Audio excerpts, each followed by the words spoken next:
Hey everyone, my name is Costas and welcome back to Legal Talk, where we provide general legal information for the everyday landlord. Today, we will be going over some common forms that are filed with the Landlord and Tenant Board. So what is an N4 and when do we use it? The N4 is one of the most commonly used LTB forms. It is the notice to end tenancy early for non-payment of rent. You can use this notice if the tenant has not paid the rent on the date it is due. For example, if the rental agreement requires the tenant to pay rent on the first day of each month, and the tenant does not give you the full rent payment on July 1st, the earliest day that you can give the notice is July 2nd. Make sure to fill in the correct full name of the tenant or tenants whom you want to give the notice. Fill in the complete address of the rental unit, including the unit number or apartment or suite number and the postal code. Always double check the amount owing and ensure the correct full amount is highlighted on the form. If your rental agreement with the tenant requires the tenant to pay rent on a monthly, bi-weekly, or yearly basis, the termination date must be at least 14 days after you give the notice to the tenant.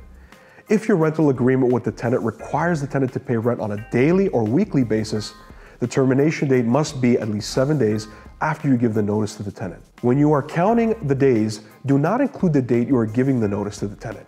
If you are faxing the notice is deemed to be given on the date imprinted on the fax. If you are sending the notice by courier, add 1 business day for delivery.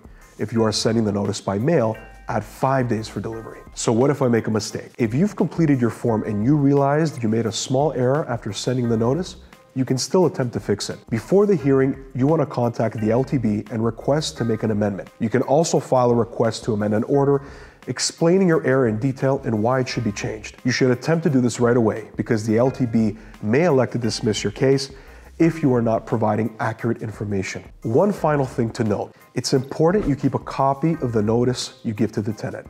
If the tenant pays the rent they owe by the termination date in the notice is void and you cannot apply to the LTB to evict the tenant. If, however, they paid the rent after the termination, but before the hearing, the tenant would still be responsible for your filing fee. Okay, everyone, I hope this was helpful and informative for you. Please follow us on our socials and subscribe to our channel.